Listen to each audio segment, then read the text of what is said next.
मेरा नाम है प्रियंका, आप देख रहे हैं सिंपल। आज की वीडियो में हम बात करने वाले हैं आपके दिए गए किसी एक सवाल के बारे में। और वो सवाल ये है कि हर जगह पे शोर है, where should I study? Library में पढ़ाई करूँ, कानों में म्यूजिक लगा के पढ़ाई करूँ, या फिर मैं चिल्लाना शुरू कर दूँ और सभी को चुप कराऊँ और फिर पढ़ाई करूँ, या फिर मुझे कुछ और करना चाहिए?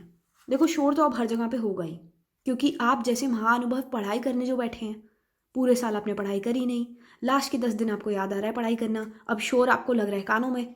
क्योंकि असल में बच्चे कब पढ़ते थे? बच्चे रात को पढ़ते थे, बच्चे लाइब्रेरी में पढ़ते थे, बच्चे स्कूल में पढ़ते थे। वो सब आपने किया नहीं। 1 महीने पहले वीडियो देख रहे होगे कि घर में लोग शोर मचा रहे हैं, स्कूल में लोग शोर मचा रहे हैं। स्कूल में लोग शोर इसलिए मचा रहे हैं क्योंकि सबने पढ़ रखा है। घर में लोग शोर मचाते ही हैं वैसे भी। अब ऐसे तो हो नहीं सकता कि आप रात को ही 6 घंटे जाग के पढ़ाई करो सारी। उसमें भी आपको 2 घंटे जागना है, 1 घंटा आपको टीवी में बर्बाद करना है, 1 घंटा म्यूजिक में बर्बाद करना है, क्योंकि उसका एडिक्शन लगा हुआ है। तो शोर तो आएगा ही। अब पढ़ाई कैसे करनी है वो आपके ऊपर है, क्योंकि कॉम्प्रोमाइज़ वाली स्टेट है। अब यहाँ पे कॉम्प्रोमाइज़ नहीं किया शोर के साथ तो फिर पढ़ाई नहीं कर पाओगे। सही टाइम ढूंढने बैठोगे तो पढ़ाई नहीं कर पाओगे। टाइम बहुत कम है एग्जाम्स आने में। जितना भी शोर हो रहा है कोई बात नहीं, नॉइस कैंसलेशन वाले हेडफोन्स ले लो, उससे कुछ नहीं होगा। घर में जो लोग चीखते चिल्लाते हैं, बाहर पड़ोसी जो म्यूज़िक चलाते हैं, वो सब उतनी आवाज़ें बंद नहीं हो सकती। अब जितना भी समय है उसको नॉइस के साथ कॉम्प्रोमाइज़ करो और पढ़ाई करो। लाइब्रेरी में जाओगे, आने जाने में टाइम लगेगा, चाहे कुछ लोकेशन वाली लाइब्रेरी, चाहे स्कूल की लाइब्रेरी हो या फिर स्पेसिफिकली कोई जगह हो जो लाइब्रेरी बनी हो। आने जाने में टाइम वेस्ट करोगे, गाड़ी में टाइम वेस्ट करोगे, बेकार है। टाइम बहुत ज़्यादा प्रेशियस है। ये एग्ज़ाम डेज में ये हरकतें करने वाली नहीं है। कहीं और जाके पढ़ाई कर रहे हैं। जहाँ पे भी आप पढ़ाई करते हैं घर में वहीं पे रहें, वहीं पे पढ़ाई करें। नॉइस के साथ कॉम्प्रोमाइज़ कर रहे, क्योंकि अभी तक आपने पढ़ाई नहीं करी है और अभी ये टाइम है, और कॉम्प्रोमाइज़ नहीं किया तो मार्क्स अच्छे नहीं आएंगे।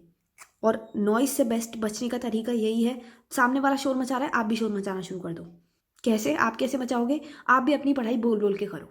सीधी सी बात है। वो सामने वाला बंदा इरिटेट होगा, इवेंचुअली थक के हार के चला जाएगा या चली जाएगी, जो भी वो है। अगर नहीं गए और आपको उल्टा डांट पड़ रही है तो आपके पास साफ सा एक रीज़न है कि आपको पढ़ाई करनी है, आपके एग्जाम्स आने वाले हैं।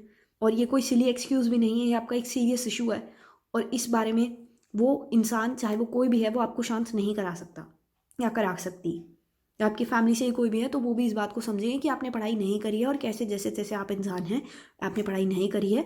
और वो भी थक हार के वहाँ से चले जाएंगे और फ़ोन मचाना बंद कर देंगे। तो बोल बोल के पढ़ाई करो, वाटर बॉटल रखो अपने पास। क्योंकि जब 2 लोग चैचा चैचा कर रहे होंगे, एक तो आप इधर से अपनी पढ़ाई कर रहे होंगे और उधर से आपका पड़ोसी शोर मचा रहा होगा, तो इवेंचुअली वो आवाज़ इतनी कर्कश हो जाएगी कि दोनों ही इंसान बर्दाश्त नहीं कर पाएंगे और किसी को एक को बैक ऑफ करना ही पड़ेगा, किसी एक को हटना पड़ेगा। और ज़्यादा चांसेस है कि वो आपके पड़ोसी या फिर आपके रिलेटिव या फैमिली मेम्बर ही होंगे, वही हटेंगे। फैमिली मेम्बर होंगे तो वो इसलिए क्योंकि वो आपकी सिचुएशन को समझेंगे, पड़ोसी होंगे तो क्योंकि वो थक जाएंगे, क्योंकि उन्हें पता है कि आप ज़िद्दी हो और आपको पास होके दिखाना है चाहे कुछ भी हो जाए इसी 5 दिनों में पढ़ाई करके। क्योंकि 5 दिन पहले तो हम पढ़ते हैं पेपर से, पूरा साल तो हम पढ़ते नहीं है, पूरा साल तो टीवी में और बाकी चीज़ों में बर्बाद होता है। और अब तो पढ़ाई सीरियसली करनी पड़ेगी, क्योंकि डर खौफ ही इतना है, फेल होगा इस बात का, है ना। गले में दर्द हो रहा है, कोई नहीं, थोड़ी देर होगा, पानी की बॉटल रखो अपने पास, बोल बोल के पढ़ाई करनी स्टार्ट कर दो। ज़्यादा शोर हो रहा है तो ठीक है, सामने वाला खुद बैक ऑफ करेगा। ओके, तो आज की वीडियो के लिए इतना ही। अगली वीडियो में मिलेंगे, तब तक के लिए गुड बाय।